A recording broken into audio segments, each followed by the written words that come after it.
Magandang umaga sa lahat. Isang malamig na umaga. Nandito nga pala ako sa Kumamoto, Japan. Ang trabaho ko dito ay welder. Sa mga gusto mag-Japan, magbibigay ako ng tips. Alam nyo, kung gusto nyo mag-Japan,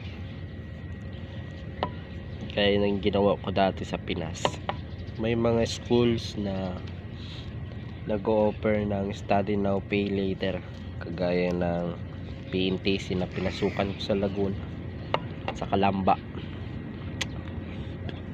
Yung school na yun yung unang nagpaalis sa akin. Nag-aral ako ng almost 4 months sa language, tapos 6 months sa skill, study now pay later dun Kaya after nun, tapos maselect namin, napunta kami dito sa Japan. May mga school na mag-aaral ka din, may connected na sila na agency para makapunta ka ng Japan, pero kailangan mo mag-compare sa pag-aaral.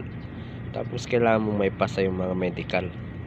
Ang kailangan mo lang, mag-process ng mga papel bago mag-study, tapos allowance mo pang kain, ganun. Pero meron ding mga agency sa Pinas na legit, na 4 months lang yung aaralin mo. Bago ka pumasok sa agency, kailangan mag-interview muna. Pag nakapasa, saka ka papasukin. 4 months na study. After 4 months, sabi 2 months daw na pahinga bago papuntahin ng Japan. So almost 6 months bago ka makapunta ng Japan. May mga ganong agency. Yung sa amin naman, school talaga, kaya ano talaga, inabot ng siyam-siyam din. Pero mahahasa ang Nihongo mo.